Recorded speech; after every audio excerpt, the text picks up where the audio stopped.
আল্লাহ পাক আমাদের হায়াতকে মূল্যায়ন করতে বলছেন। আল্লাহ পাক আমাদের হায়াতকে মূল্যায়ন করতে বলছেন। একটু চোখ বন্ধ করে রাত্রেবেলা চিন্তা করবেন। মনে করেন আপনার হায়াত 60 বছর। কত বছর মনে করেন? ফর এক্সাম্পল, চোখ বন্ধ করবেন, আজকে বাসায় গিয়ে ঘুমানোর সময় দোয়া দরুদ পড়ে চোখটা বন্ধ করে ভাববেন আদনান ভাই কথাটা বলে গেছে, একটু ভাবি। এইটুক যদি ভাবতে পারেন আজকে বাসায় গিয়ে, আজকে ওয়াজ আমার সফল ইনশাআল্লাহ। এই যে 200 কিলো আসছি, আবার 200 কিলো যাবো, ইনশাআল্লাহ সফল। কি ভাববেন প্রিয় ভাই? আমিও কিন্তু তরুণ, আমি কিন্তু বুড়া হয়ে যাই নাই। বুড়া হয়ে গেছে এখনো? আচ্ছা, আপনিও তরুণরা একটু ভাবি, চোখ বন্ধ করে ভাববেন যে আল্লাহ পাক আপনাকে সৃষ্টি করেছিলেন আল্লাহর ইবাদত করার জন্য। সূরা জারিয়াত 56 নম্বর আয়াত, ওয়া মা খালাকতুল জিন্না ওয়াল ইনসা ইল্লা লিয়াবুদুন।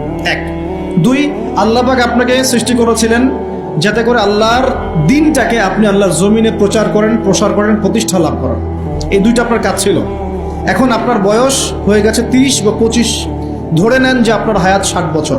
তার মানে আপনার জীবনে বাকি আছে এখন 30 বছর।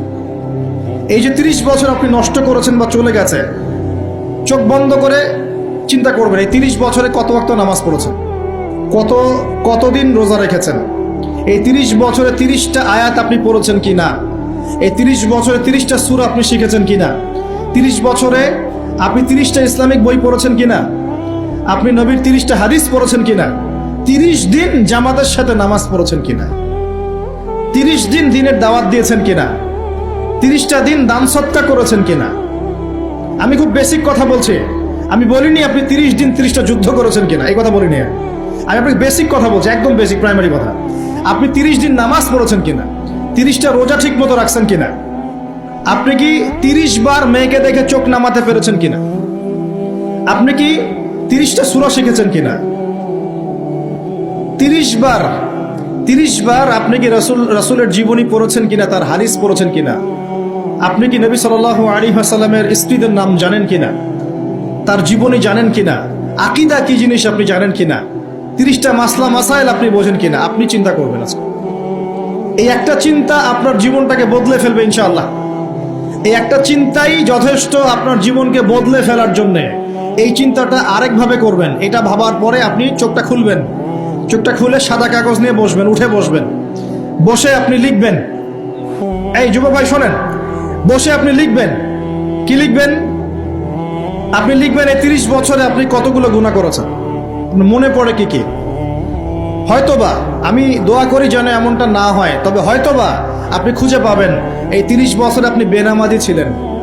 হয়তোবা দাঁড়ান। 2 আপনি হয়তো দেখবেন আপনি অনেক দিন রমজানের রোজা রাখেন নাই। আপনি দেখবেন হয়তো আপনি দান সদকা তো করেন নাই, রিকশালাকে থাপ্পড়ও দিয়েছেন।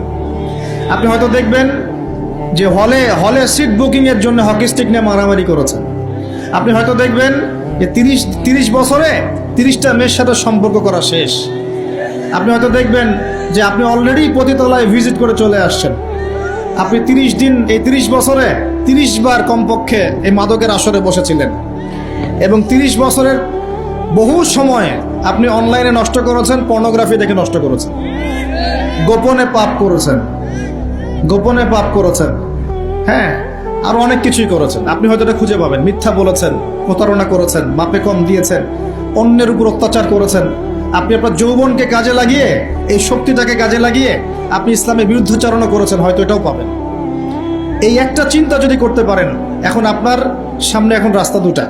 আপনার বাকি বয়স আছে এখন 30 বছর। ওয়াল আসরি, সময়ের কসম।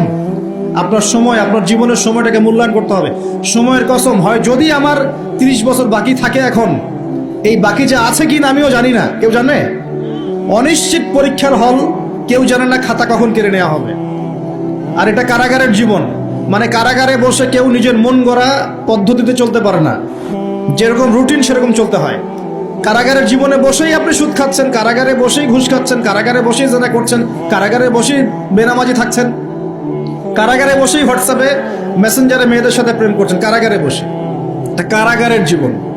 কারাগারের জীবন যদি বাকি থাকে আর 20-30 বছর, আপনার সামনে এখন রাস্তা 3টা। 1, আপনি কি গতানুগতিক যেভাবে চলেছেন সেভাবেই শেষ করবেন জীবনটা? যদি শেষ করে দেন, তাহলে পৃথিবীর ইতিহাস থেকে আপনার নাম একদিন মুছে যাবে, আপনি একাই কবরে শুয়ে থাকবেন, আপনার আত্মা ইল্লিনে না গিয়ে সিজ্জিনে চলে যাবে, পৃথিবীর কোনো মানুষ আপনাকে মনে রাখবে না, আপনি একা একাই আযাব ভোগ করতে থাকবেন, কেউ আপনাকে বাঁচাতে আসবে না, শেষ।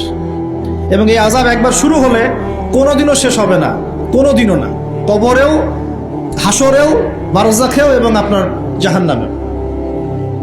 এটা একটা অপশন। 2 নম্বর অপশন, আপনি নিজেকে সংশোধন করলেন, সংশোধন করে গতানুগতিক মুসলিম হলেন। গতানুগতিক মুসলিম কেমন? হ্যাঁ, তওবা করেছি, এখন আমি মাশাআল্লাহ 5 ওয়াক্ত নামাজ টুকটাক পড়ার চেষ্টা করি, আমি মিথ্যা কথা বলি না, আমি হালাল খাওয়ার চেষ্টা করি, হ্যাঁ, আমি পার্ট টাইম কিছু দাওয়াতি কাজ করি, এবং আমি আমার পরিবার নিয়ে সুখে শান্তিতে বসবাস করার চেষ্টা করছি। আমি কোনো ঝুঁকির মধ্যে যাই না, ঝুঁকিতে যাই না। মানে আমি সৎ কাজেও আদেশ করি, কিন্তু ঝুঁকিতে যাই না, মানে কোনো কিছু, এমন কোনো কিছু করি না যাতে আমার উপর কোনো বিপদ আসবে, এটাতে আমি যাই না। এটা গতানুগতিক মুসলিম চলছে। আর একটা হচ্ছে সমাজ পরিবর্তনকারী মুসলিম। এরা কেমন? এরা নিজেরা তো জ্ঞান অর্জন করেই এবং জ্ঞান অনুযায়ী আমলও করে, তারা সৎ কাজে আদেশও করে, একই সাথে অসৎ কাজে নিষেধও করে, সত্যটাকে নির্ভীকতার সাথে, সাহসিকতার সাথে, হিকমার সাথে সবার সামনে উপস্থাপন করে, আল্লাহর কাছে দোয়া করে এবং সমাজটাকে পরিবর্তন করে ফেলার চেষ্টা করে। এরা হচ্ছে আহসান, সবচেয়ে উত্তম শ্রেণী।